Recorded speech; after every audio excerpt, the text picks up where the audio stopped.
굿모닝 큐티 가족 여러분, 천지는 없어질지 몰라도 하나님의 말씀은 영원합니다. 이 말씀이 나를 위한 말씀이 되고 말씀을 묵상하고 말씀으로 하나님과 소통한다는 것이 얼마나 큰 축복인지는 무슨 말이 더 필요할까요? 예수님의 기쁜 소식, 복음으로 충만한 우리의 삶이 되길 소망합니다. 아울러 오늘부터 시작되는 전도폭발 82차 지도자 임상 훈련에도 하나님의 은혜가 충만하길 바랍니다. 오늘 우리에게 주신 하나님의 말씀 마가복음 13장 28절에서 37절입니다. 무화과 나무의 비유를 배우라. 그 가지가 연하여지고 잎사귀를 내면 여름이 가까운 줄 아나니 이와 같이 너희가 이런 일이 일어나는 것을 보거든 인자가 가까이 곧 문 앞에 이른 줄 알라. 내가 진실로 너희에게 말하노니 이 세대가 지나가기 전에 이 일이 다 일어나리라. 천지는 없어지겠으나 내 말은 없어지지 아니하리라.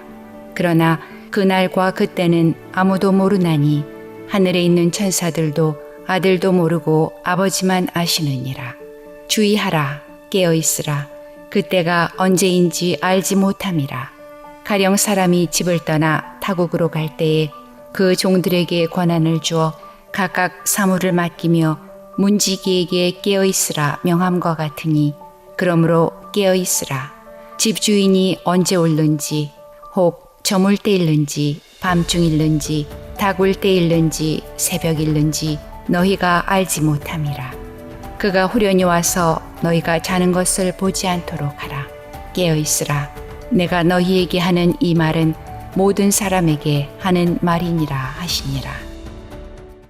오늘 본문은 마지막 때를 기억하고 깨어 있으라는 교훈으로 말씀이 주어집니다.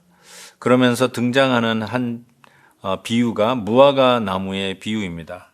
이야기하시면서 무화과 나무가 가지가 연하여지고 잎사귀를 내면 여름이 가까운 줄 아나니, 어쩌면 우리도 자연현상을 읽으면서 내일이면 비가 오겠다, 내일은 날씨가 흐리겠다, 습하겠다, 내일은 날씨가 좋겠다, 여러 가지로 우리가 짐작할 수 있듯이 그 당시에 무화과 나무의 가지가 연하고 잎사귀가 내면 이제 더위, 여름이 이제 곧 오겠구나를 짐작하듯이 오늘 말씀은 인자가 가까이 곧 문 앞에 이른 줄 알아. 즉 우리 주님께서 다시 오실 날이 가까운 줄 알라라고 말씀하고 계십니다.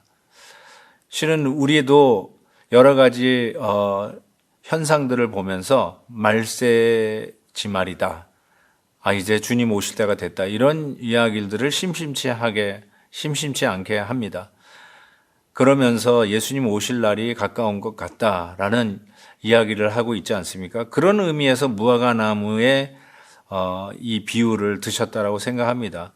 물론 무화과 나무가 이스라엘의 어떤 국화와 같이 이스라엘의 어떤 다시 회복과 이스라엘의 번영과 이스라엘의 어떤 전성기 시대를 의미한다라고 해석하는 분도 있습니다. 그렇지만 저는 일반적으로 오늘 이 본문 말씀을 볼 때 우리가 흔히 느끼는 성경에서 이야기하는 말세의 현상들을 우리가 보면서 주님 오실 때가 가까웠구나 라고 생각하는 것들, 즉 전쟁, 기근, 또 서로 인간이 아닌 정말 비참해지고 인간의 그 참된 면을 잃어버리고 잔인해지고 이런 것들이 갈수록 악해지는 모든 모습들을 보면서 우리가 말세지말이라고 하는데, 그러한 현상들을 우리가 피부로 와닿을 때가 있습니다. 어떻게 금수만도 못한 우리 인간들의 모습을 뉴스를 통해서 접하거나 부모를 대항하거나 정말 배신할 수 없는 사람들을 배신하는 인간의 잔인성을 우리가 확인할 때마다 느끼는 말세지말이다. 어떤 그러한 현상들이 비일비재하게 우리 주위에 또 피부로 느낄 정도로 가까이 다가올 때의 현상이라고 생각합니다. 그렇지만 주님께서 한 가지 경고한 것은 주님이 다시 오시는 그 날과 그때는 하늘에 있는 천사들도 아들도 모르고 아버지만 안다라고 분명히 못을 받고 있습니다. 저는 이 말씀이 우리들의 어떤 영적 사행 심리를 막는데 아주 중요하다고 생각해요. 그날을 가르쳐 주시면 우리가 잘 준비해서 그 마지막 때를 맞이할 터인데 왜 이 그날을 안 가르쳐 주실까라고 생각할 수도 있습니다. 여러분도 아시다시피 수많은 시한부 종말론이라고 부를 수 있는 이단들이 여기저기서 많이 일어나지 않습니까? 10월 며칠에 뭐 예수님이 오신다더라. 이제 올해 예언자들이 얘기하기를 예수님의 재림이 올해 온다더라. 뭐 수많은 얘기들을 하는데 그런 것을 통해서 현실과 등을 돌리고 현재 내가 해야 할 성실한 일에서부터 등한히 하는 경우가 얼마나 많이 있습니까? 여러분, 우리도 소위 초치기, 하루치기로 시험 공부하는 경우가 얼마나 많이 있습니까? 그러니까 시험 보는 날짜가 언제인 줄 알면은 우리는 끝까지 미루다가 그 마지막에 반짝 공부하고 시험을 치르는 경우가 허다합니다. 만약에 예수님의 다시 오시는 날짜를 안다면 그런 초치기, 분치기들이 얼마나 많이 있겠습니까? 그리고 그것이 통하겠습니까? 이러한 영적 사행 심리를 사전에 막기 위해서 그 누구도 알 수 없으며 아들도 알지 못한다. 아버지 하나님만 안다라고 못을 받고 있는 것은 우리가 평소에 항상 꾸준히 마지막 때를 준비해야 한다는 메시지를 주고 있습니다. 그래서 뭐라고 얘기합니까? 주의하라, 깨어 있으라라고 명령합니다. 언제 오실지 모르니까 항상 깨어 있어야 된다는 귀한 메시지를 주고 있습니다. 깨어 있으라는 말은 몇 가지 우리에게 교훈을 가르쳐 줍니다. 지금 자고 있으니까 깨라는 뜻입니다. 꿈꾸고 있는 이야기가 실제가 아닙니다. 우리는 어쩌면 잘못 알고 잘못 이해하고 있는 정보를 마치 실제 생활에 필요한 정보인 양 이야기를 하는데 실은 꿈과 같은 얘기죠. 그래서 뭐라고 얘기해요? 꿈 깨라라고 하는 것입니다. 이 세상에서 이야기하는 가치관으로 이야기하지 마라. 꿈 깨라라는 것입니다. 실제가 아니라는 것입니다. 여러분, 가까운 사람이 옆에서 잠꼬대를 한다든지 막 나인메어 속에서 막 땀을 뻘뻘 흘리면서 신음을 하고 있다. 그러면 어떻게 하시겠습니까? 깨우지 않겠습니까?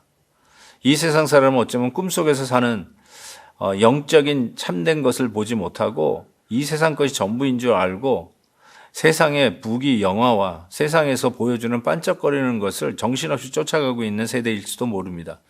그래서 우리 예수 믿는 사람들은 깨어 있어야 됩니다. 잠꼬대하고 있는 사람을 깨워야 합니다. 정말로 하나님께서 이 시대에 오늘도 말씀을 통해서 하나님께서 보라고 하시는 걸 봐야 하고 들어야 될 것을 반드시 들어야 하는 자들이 우리 주 예수 그리스도 안에 있는 제자들의 모습이라고 생각합니다. 마지막 때가 가까웠습니다. 어제보다 오늘 하루 더 가까워졌습니다. 깨어 있읍시다. 말씀으로 깨어 있읍시다. 오늘도 그 말씀으로 승리하는 우리 모두가 되기를 주의 이름으로 축복합니다. 하나님 아버지 감사합니다. 오늘도 귀한 말씀으로 한 주를 시작합니다. 주께서 함께해 주시옵시고 믿음 가운데 오늘 하루도 주 안에서 형통케 하여 주옵소서. 예수님의 이름으로 기도하옵나이다. 아멘. 내일 또 뵙겠습니다. 오늘도 김한유 목사님의 아침 영상 메시지를 시청해 주셔서 감사합니다. 큐티인 교재는 www.qtin.org에서 구매 가능하며 자세한 사항은 큐티인 홈페이지를 참고해 주시기 바랍니다.